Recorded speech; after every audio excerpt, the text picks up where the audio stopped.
Изјавата која ја даде пратеникот на Дуј Арбер Адеми дека нема да го признае пописот доколку албанците се под 20% е резултат на политичка провокација и личен став, се дообјасни денеска поранешниот министер за образование и актуелен пратеник од редовите на интегративците Адеми.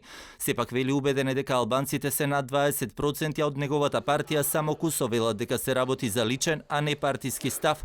Премиерот заев пак денеска со гаранции дека никој со пописот нема да загрозува нечии права.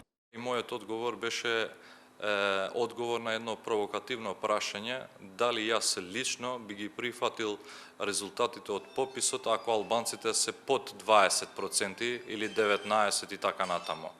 И земајќи ги предвид сите податоци, релевантни податоци од различни институции, демографските движења и така натаму, покажува дека албанците се над 20%.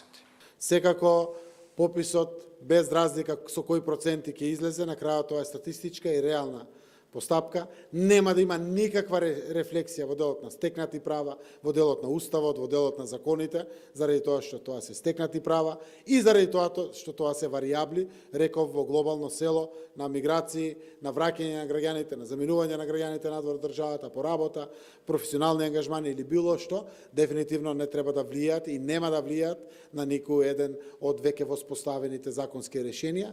Од пратеничката група на СДСМ и денеска додаваат дека е неблагодарно да се лицитира со бројки и дека крајната цел и на ДУИ и на СДСМ е пописот да биде успешна статистичка операција, а законското решение очекуваат да биде донесено во најбрз можен рок. ВМРО ДПМН пак велат дека ваквите разидувања, па макар и на поединци во парламентарното мнозинство, само го подкрепуваат нивниот став дека пописот се повеќе наликува на политичка отколку на статистичка операција. Дали ова што го најавуваа како статистичка операција нема да излезе во една политичка операција, затоа што гледаме дека се спомнуваат бројки, доколку бидат помали, нема да биде признат овој попис од страна на владеачки партии. Какви ќе бидат резултати се од пописот, тоа ќе го знаеме кога пописот ќе заврши. А се поинаку е навистина во доменот на шпекулации. Албанскиот опозицијски блок пак веќе се изјаснија дека ќе го гласаат пописот, бидејќи земјата скоро 19 години го нема направено, но и покрај тоа, седницата на која требаше да се гласа, беше прекината во петокот.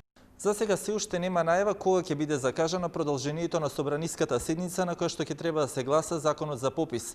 Од кабинетот на собранискиот спикер Џафери велат дека се во постојана комуникација со координаторите на пратеничките групи. Од пратеничките групи во законодавниот дом пак очекуваат тоа да се случи до крајот на неделата.